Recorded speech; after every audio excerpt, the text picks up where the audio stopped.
Hall کے اندر ایک جانب رکھی ایک کرسی پر اس وقت منصور رسیوں میں بندھا بڑی بے چینی سے خالی دیواروں کو گھور رہا تھا۔ اسے یوں باندھ کر وہ سب ایک ایک کر کے ہال سے جا چکے تھے۔ ابھی اسے یوں بیٹھے تھوڑی دیر ہی ہوئی تھی کہ اچانک ہال کے بائیں جانب سے ایک عجیب شکل کا شخص اندر آتا دکھائی دیا۔ ایک نظر میں اسے دیکھ کر کراہیت کا احساس ہوتا تھا۔ یہ ڈیکوزا تھا، ڈیتھ وارنٹ تنظیم کا سربراہ۔ وہ تیزی سے چلتا ہوا منصور کے سامنے آن کر رک گیا۔ اس کے ہاتھ میں وہی منحوس چھپکلی تھی جو منصور کی جانب دیکھ کر بار بار اپنی دو دھاری زبان کو ادھر ادھر لہرا رہی تھی۔ اس کا انداز یوں تھا جیسے کوئی اپنے سامنے اپنی من پسند چیز کو دیکھ کر بے قرار ہو جاتا ہے۔ اتنی دیر میں ایک بونا بھی ہاتھ میں ایک سفید پیالہ اٹھائے اندر آتا دکھائی دیا۔ اس کے ایک ہاتھ میں لمبا سا چھرا بھی تھا جس کی دھار خوب چمک رہی تھی۔ کون ہے آپ اور یوں مجھے یہاں لانے کا مقصد؟ منصور نے اس کے قریب آتے ہی پوچھا۔ ہمیں آپ کے ایک کاروباری رقیب نے آپ کے قتل کی سپاری دی ہے، ڈیکوزا نے اس کے جواب میں مسکراتے ہوئے کہا۔ کیا مطلب؟ منصور نے دوبارہ پوچھا۔ مطلب یہ کہ ہم اجرتی قاتل ہیں اور ہم پیسوں کے عوض قتل کرتے ہیں، اور یہ کہ ہمیں آپ کو قتل کرنے کے 10 کروڑ روپے دیے گئے ہیں۔ ڈیکوزا نے تفصیل سے اسے بتایا۔ وہ بڑی صاف اردو بول رہا تھا۔ لیکن کس نے ایسا کیا ہے؟ منصور نے حیرت سے سوال کیا۔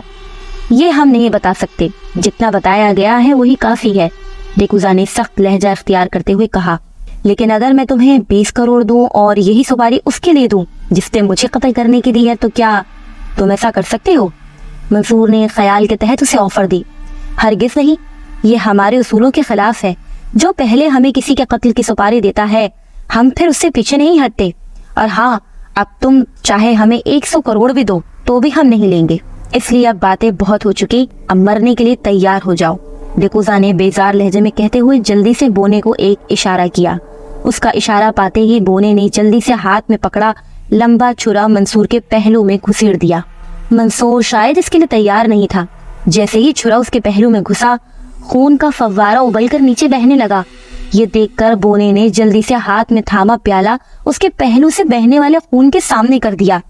چند سیکنڈ میں پیالہ خون سے لبریز ہو گیا۔ بہت سا خون بہنے کی وجہ سے منصور پر نقاہت سی طاری ہو گئی تھی، اور پھر جلد ہی اس کی گردن ایک جانب بھلک گئی۔ شاید وہ بے ہوش ہو چکا تھا یا اس دنیا سے کوچ کر چکا تھا۔ اس دوران بونا وہ خون سے بھرا پیالہ جلدی سے نیچے لہراتی چھپکلی کے سامنے رکھ چکا تھا، جسے وہ بڑے مزے سے لپ لپ اپنی زبان سے چاٹنے لگی۔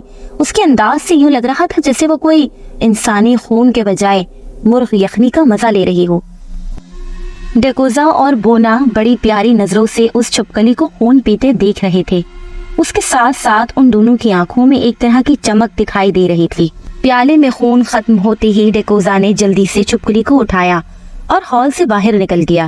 اس کے باہر جاتے ہی بونے نے جیب سے ایک سیٹی نکال کر بجائی تو فوراً 4 لہیم شہیم افراد تیزی سے ہال میں وارد ہوئے اور اشارہ پاتے ہی منصور کو کرسی سمیت اٹھا کر باہر نکل گئے۔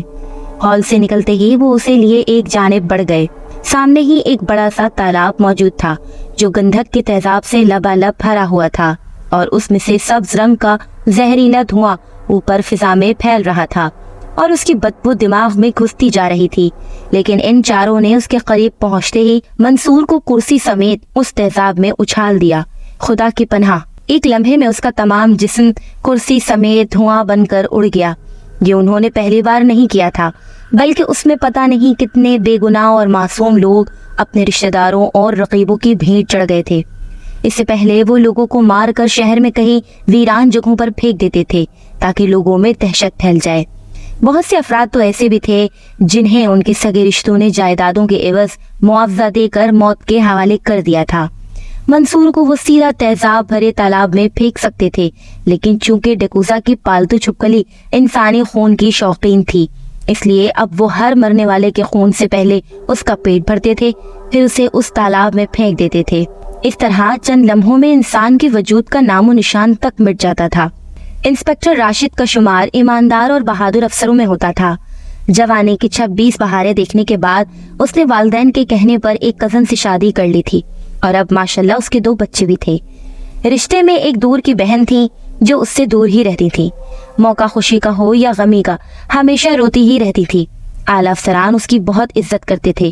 اپنے پیشہ ورانہ دور میں اس نے بہت سے کیس بہت احسن طریقے سے نمٹا دیے تھے۔ اس لیے اس بار بھی شہر میں ہونے والے پراسرار واقعات کی فائل اس کی ٹیبل پر پہنچا دی گئی تھی۔ کبھی کبھار تو کچھ جونیئر افسران اس کی اس کامیابی اور عزت افزائی سے نالا رہتے تھے، لیکن جب وہ اس کا سابقہ ریکارڈ دوسرے افسران کے منہ سے سنتے تھے تو دم دبا کر بیٹھ جاتے تھے۔ انسپکٹر راشد کو بھی پیٹھ پیچھے ان کے خیالات کا پتہ چلتا رہتا تھا، لیکن وہ جانتا تھا کہ سوائے خدا کی ذات کے کوئی کسی کو ذلیل اور رسوا نہیں کر سکتا۔ عزت اور ذلت صرف خدا کے ہاتھ میں ہے۔ فائل کے مندرجات کے مطابق ڈیتھ وارنٹ ایک نامی گرامی قاتلوں کی تنظیم تھی، جس کے ریکارڈ پر ہزاروں بے گناہ اور معصوم لوگوں کا خون تھا۔ یہ لوگ اس صفائی اور پراسرار طریقے سے واردات کرتے تھے کہ لاکھ کوششوں کے باوجود ان کا ابھی تک کوئی سراغ نہیں لگا سکا تھا۔ راشد نے اس فائل کے مندرجات کو بغور پڑھا اور پھر کچھ سوچتا رہا۔ اس نے فیصلہ کر لیا تھا کہ کچھ بھی ہو جائے وہ اس تنظیم کو منظر عام پر لا کر رہے گا۔ پھر کچھ دیر تک فائل پڑھنے کے بعد اس نے ایک طویل سانس لیتے ہوئے فائل دراز میں رکھی اور اپنی کیپ اٹھا کر باہر نکلا اور گاڑی میں بیٹھتے ہی اسے گھر کی طرف جانے والے راستے پر بھگانے لگا۔ رات کے تقریباً 11:30 بجے کا وقت ہوگا۔ ہال کے اندر ایک ستون سے ایک بوڑھا شخص رسیوں سے بندھا سر جھکائے کھڑا تھا۔ اس کے چہرے پر جھریاں بتا رہی تھیں کہ اس کی عمر کم از کم 62 سال تو ضرور ہوگی۔ یہ سر رحمان تھا، ایک ریٹائرڈ لیکچرار جسے ابھی حال ہی میں اپنی انویسٹ کی گئی رقم پر بھاری پروفٹ ملا تھا، اور اس رقم کو ہتھیانے کے لیے اس کے سگے بیٹے نے بہت کوشش کی تھی، لیکن جب اس نے انکار کیا تو اس کی سپاری اس تنظیم کو دے دی گئی، جو کہ تنظیم پارٹی کی مالی حیثیت کے مطابق ہی قتل کی رقم وصول کرتی تھی۔ اس لیے اس کام کے لیے انہوں نے اس بوڑھے کے بیٹے سے 5 لاکھ روپے کی رقم وصول کی تھی، اور اب اس کے نتیجے میں اس وقت بوڑھے کو گھر کے باہر سے اٹھا کر یہاں لایا گیا تھا۔ یکدم کوئی آواز سن کر بوڑھے نے سر اوپر اٹھایا۔ اس کی آنکھوں میں بے چارگی اور معصومیت دکھائی دے رہی تھی۔ ابھی چند سیکنڈ ہی گزرے تھے کہ اچانک ہال میں 2 افراد داخل ہوئے۔ وہ سیدھے چلتے ہوئے اس کے قریب آن کر رک گئے۔ دونوں نے آپس میں کوئی بات کی اور ایک آدمی دیوار سے لٹکے ایک پلاس کی جانب بڑھ گیا اور اسے لیے دوبارہ بوڑھے کے قریب آن کر رک گیا۔ وہ اس سے اس رقم کے متعلق پوچھ رہا تھا جو اس نے کسی بینک کے لاکر میں چھپا کر رکھی ہوئی تھی، لیکن بوڑھا چپ رہا۔ یہ دیکھ کر اس نے پلاس سے اس کے ہاتھ کے 2-3 ناخن کھینچ لیے۔ بوڑھا تکلیف سے چیخنے لگا، لیکن وہ اس طرح اپنے کام میں مصروف تھا جیسے وہ اس بوڑھے کے ناخن نیل کٹر سے کاٹ رہا ہو۔ وہ جلدی جلدی اس کے دونوں ہاتھوں کے ناخن کاٹنے لگا۔ بوڑھا تکلیف سے چلاتا رہا، لیکن اس پر اس کے چیخنے کا کچھ اثر نہ ہو رہا تھا۔ تھوڑی ہی دیر میں وہ تکلیف کی شدت سے بے ہوش ہو چکا تھا۔ یہ دیکھ کر اس نے دوبارہ جا کر ایک ہتھوڑا دیوار سے اتارا اور بہت زور سے اس بوڑھے کے پاؤں کے انگوٹھے پر دے مارا۔ ایک دردناک چیخ ہال میں گونجی، لیکن اس شخص نے سنی انسنی کرتے ہوئے دوسرا وار اس کے دوسرے انگوٹھے پر کر دیا۔ بوڑھا درد سے چیختا رہا، لیکن وہ اپنے کام میں مگن رہا۔ بوڑھا ایک بار پھر تکلیف سے بے ہوش ہو چکا تھا۔